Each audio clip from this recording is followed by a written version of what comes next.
안녕하세요. 뉴스와 사람들입니다. 지난 9월 한동훈은 부산 엑스포 유치를 위해 지중해의 몰타와 안도라로 떠났지요.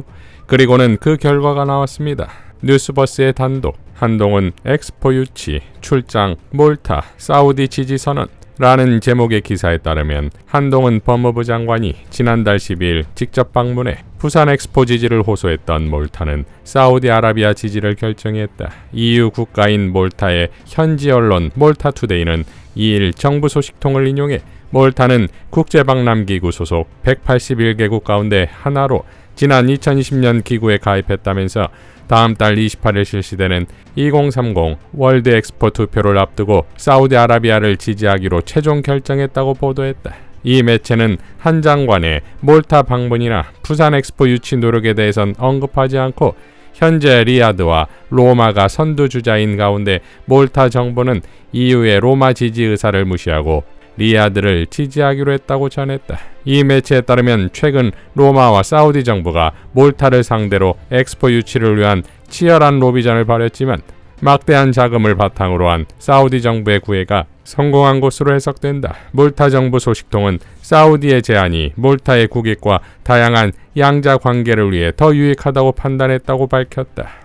이와 관련 영국 매체인 디아티클은 유치 전에 뛰어든 부산이 좋은 평가를 얻었으나 새만금 잼버리의 대실패로 더 이상 경쟁력을 유지하지 못하고 있다면서 4만 3천 명의 청소년도 관리하지 못한 나라에서 2,800만 명 이상의 관광객이 모이는 엑스포를 성공적으로 개최할지 의심의 눈길을 보내는 나라가 많다고 보도했다. 한편 한동훈 장관이 몰타와 함께 방문했던 안도라는 로마 지지로 기운 것으로 알려졌다. 자, 그야말로 한동훈 폭망의 연속이지요. 한동훈 패배의 퍼레이드는 이미 리스트화되고 있으니 조선제일검이란 말은 이제 비아냥이 되었습니다.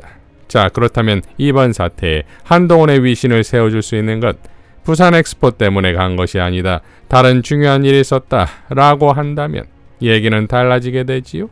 그러니 다시 소환될 것이 도대체 몰타와 안도라에 왜 갔느냐 아닙니까? 장성 출신의 한설 교수는 다음과 같이 밝혔었지요. 윤석열이 우크라이나에 23억 달러, 녹색 기후 기금에 3억 달러를 쾌척한다고 한다. 그 돈 어디서 나온 것인지 잘 모르겠다. 엊그저께는 전주의 한 빌라에서 40대 여성이 생활고로 죽었고 4살 난 아이도 아사 직전에 구출했다고 한다. 올해 세수 부족이 60조다. 올해 세수 부족이 60조다. 경제는 극도로 어려워지고 있다. 23억 달러면 3조 751억 원, 3억 달러면 4천억 원이 넘는다. 다 합치면 3조 5천억 원이 넘는 돈이다. 나라 살림을 보태건대 그런 돈을 녹색기후 기금이란 곳에 마구 던져주어도 괜찮을 정도인지 모르겠다. 그런 문제에 아무도 비판하지 않는 것이 이상하다. 우크라이나에 가는 돈 중 절반 이상이 거의 다 젤렌스키 개인 착복으로 넘어간다는 것은 공공연한 사실이다. 젤렌스키는 지원을 받으면 얼마는 다시 리베이트로 해당 국가 정치인들에게 돌려준다는 말도 공공연하게 들린다. 자, 진해원 검사도 이렇게 밝혔었지요. 도청, 안도라, 몰타, 헌터 바이든, 존 르카레의 소설 중 팅커, 테일러, 솔저, 스파이가 있습니다. 미국은 2022년 4월경 언론을 통해 몰래 용산 집무실 도청 사실을 유출합니다. 미국은 내년에 대선이 있는데 로이터 등의 보도에 따르면 바이든 대통령의 아들인 헌터 바이든은 2019년에 우크라이나 가스 회사에 이사해서 사임하기는 했지만 정부나 기업계 요직들은 끈끈한 인연을 맺고 있다고 합니다. 우리도 내년에 선거가 있습니다.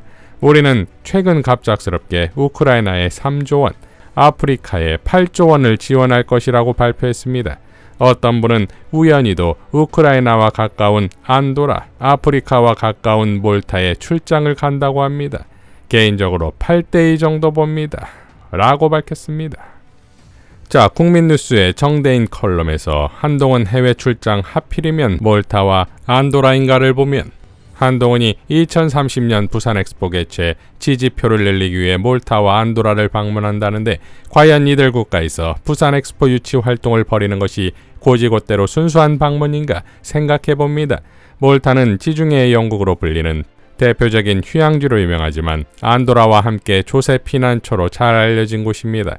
조세피난처는 특정 기업 등이 해당 국가의 페이퍼 컴퍼니 등을 설립하고 자금의 돈 세탁을 위하여 이용하거나 본국의 세금 징수에 대해 합법적 조세 회피 또는 불법적 탈세를 하기 위하여 이용되는 곳입니다. 따라서 수많은 유럽 국가를 제쳐놓고 엑스포 유치를 위해 굳이 조세 회피와 관련하여 오해를 살 수 있는 지역을 선택한 것은 좀 생각해 볼 일입니다.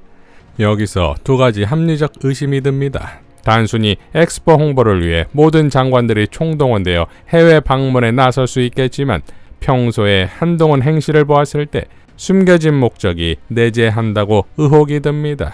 첫째는 한동훈이 엑스포 주무장관도 아닌 법무장관으로 조세피난처 지역에 가는 것은 뭔가 이를 도모하려는 것 아닌가 여겨집니다.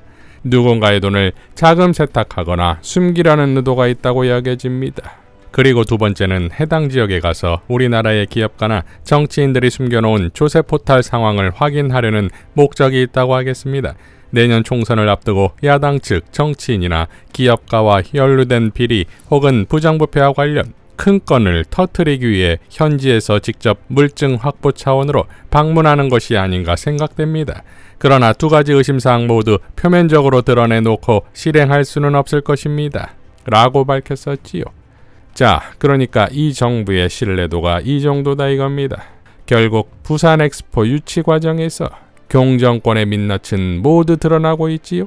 특히 기네스 등재까지 거론되며 뉴욕으로 떠난 교홍이 수십여 개국을 만나 부산 엑스포 유치를 위해 노력했다는 것인데 육개장 말아먹고 임했다는 보도 역시 빵 터지지요. 지난 영국 여왕의 장례식 행사 전 경 부부가 일정 때문에 참배를 하지 않은 것을 두고 비판하며 나온 말이 바로 육개장 외교입니다. 즉 상갓집에 가서 조문하지 않고 육개장만 먹고 왔음을 비꼰 말이지요. 그것을 지금 대통령실 스스로 또 끄집어낸 꼴이 되었습니다. 자, 그런데 뉴욕에 도착한 것이 현지 시간 오전 10시 때 한국 시간으로는 밤 11시일 것이고 어디서 주문해 왔는지 샌드위치 등의 브런치도 아닌 육개장을 말아먹었다는 것이 또 빵 터질 일 아닙니까? 그런데 대통령의 미국 일정은 이랬습니다. 18일 도착한 날은 다른 나라 정상과의 오찬이나 만찬 일정 자체가 없었지요. 다음 날인 19일에는 점심은 가나와 저녁은 바이든 주최 리셉션에 참석합니다. 여기서는 잘 드셨겠지요. 이어 20일에는 또 만나주는 정상이 없었는지 식사 일정이 없지요. 그러니 혼밥일 테고 21일 점심은 파라과이 정상 부부와 먹고서 뒤통수를 제대로 맞았고 저녁은 카리콤 만찬에 참석해 또 잘 드셨겠지요. 22일에는 태평양 국가들과 오찬을 함께했고 이후 귀국길에 오릅니다. 그러니까 만약 다른 나라 정상들과의 오찬과 만찬이 도착과 동시에 있었다면 육개장이 필요했겠습니까? 이러니 부산 엑스포 유치가 과연 경정권에게 득이 되는지가 의문입니다.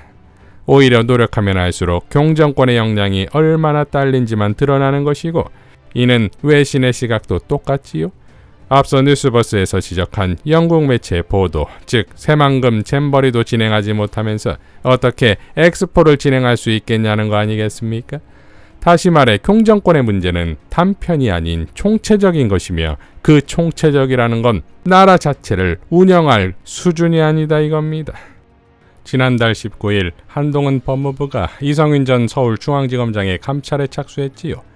조국 장관의 DK 눈물 출판 기념회에 참석해 윤석열은 사법연수원 동기로 30년을 지켜보았고 윤석열 사단은 전두환의 하나회에 비견된다는 연설을 했지요.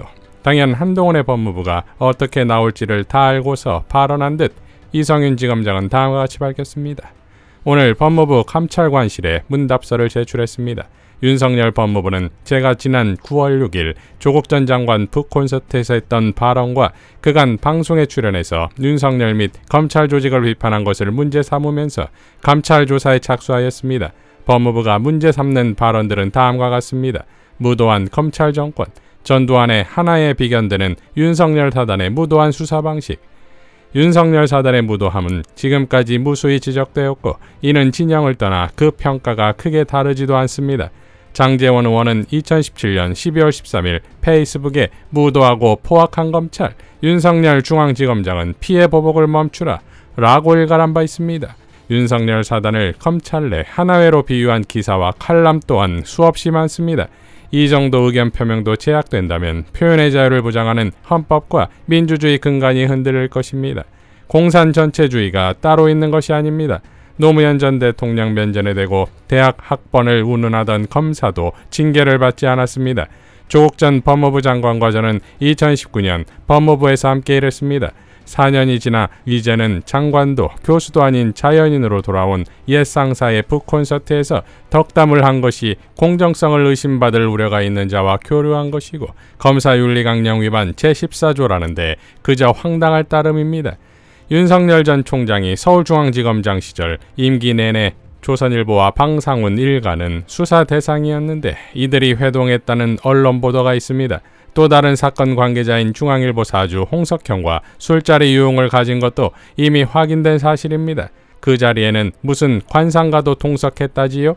이런 것이 전형적인 검사윤리강령 제14조 15조 위반입니다. 윤 전 총장 징계 당시 사건 관계인인 언론 사주와의 만남은 불문 처리되며 징계 사유로 인정조차 되지 않았습니다. 윤석열은 되고 이성윤은 안 됩니까? 본질적으로 같은 것을 자의적으로 다르게 취급하는 것이 윤석열식 공정이고 결국 이것이 내로남불과 동의어라는 것을 이제는 국민들이 압니다. 그리고 제 입을 틀어막는다고 해서 치부가 가려질까요? 라고 일갈했습니다. 자, 그러니까 이성윤의 이런 대반격은 검찰 내 정치검사가 아닌 진짜 검사들에게 보내는 메시지가 아니겠습니까? 윤석열과 한동훈은 그게 겁나는 것이겠지요. 그리고 30년을 옆에서 지켜봤다는 이성윤은 그 자체로 윤석열 캐빈이신 것이지요. 당연 어떻게 전개될지를 이미 다 알고서 발언했던 이성윤인 것이고 여기에 윤석열과 한동훈은 제대로 걸린 듯 싶습니다. 이상 뉴스와 사람들이었습니다. 시청해주셔서 감사드립니다.